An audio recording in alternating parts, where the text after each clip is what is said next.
Assalamualaikum warahmatullahi taala wabarakatuh. Perkenalkan, nama saya Ahmad Sidik. Di sini saya mengerjakan tugas tentang metode pembelajaran di pondok pesantren. Bismillahirrahmanirrahim. Pesantren Salafiyah merupakan jenis pondok pesantren yang di dalam sistem maupun metode pengajarannya masih mempertahankan tradisi aslinya. Pesantren Salafiyah cenderung menerapkan sistem pembelajaran bandongan dan sorogan. Adapun metode-metode yang lain dari metode pendidikan Islam tradisional, diantaranya yang pertama metode sorogan, yaitu murid secara perorangan dengan guru atau dikenal juga dengan metode individual. Metode ini merupakan bagian yang paling sulit dari keseluruhan metode pendidikan Islam tradisional, sebab sistem ini menuntut kesabaran, kerajinan, ketaatan, dan disiplin pribadi santri. Meski demikian, sistem ini merupakan sistem yang paling efektif agar santri memiliki kemampuan menguasai pelajaran dengan sangat efektif. Karena dalam sistem sorogan ini dilakukan santri secara individual, berkesempatan langsung bertanya kepada kiai atau ustadz jika ada permasalahan atau kesulitan yang dihadapi. Kedua, metode bandongan. Metode bandongan atau seringkali juga disebut sistem weton. Dalam sistem ini, sekelompok murid mendengarkan seorang guru yang membaca, menerjemahkan, menerangkan, dan seringkali mengulas buku-buku Islam dan bahasa Arab.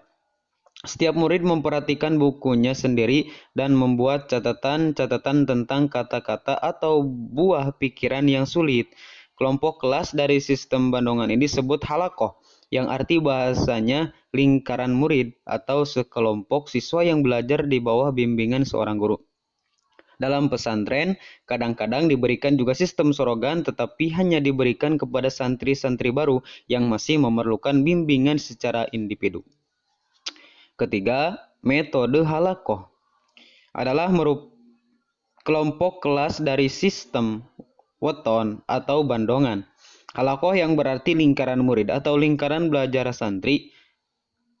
Pelaksanaan metode ini, beberapa orang santri dengan jumlah tertentu membentuk halakoh yang dipimpin langsung oleh seorang kiai atau ustadz atau santri senior untuk membahas dan mengkaji suatu persoalan yang telah ditentukan sebelumnya. Dalam pelaksanaannya, para santri dengan bebas mengajukan pertanyaan-pertanyaan ataupun pendapatnya. Dengan demikian, halakoh juga memiliki makna diskusi atau dipahami isi kitab bukan untuk mempertanyakan kemungkinan benar salahnya yang diajarkan kitab. Metode ini lebih menitik beratkan kepada kemampuan perseorangan dalam menganalisis dan memecahkan suatu persoalan dengan argumen logika yang mengacu pada kitab-kitab tertentu. Keempat, metode tahfidz atau hafalan adalah metode yang diterapkan di pesantren-pesantren. Umumnya dipakai untuk menghafal kitab-kitab tertentu atau juga sering dipakai untuk menghafal Al-Quran, baik surat pendek atau secara keseluruhan. Kelima, metode muzakarah atau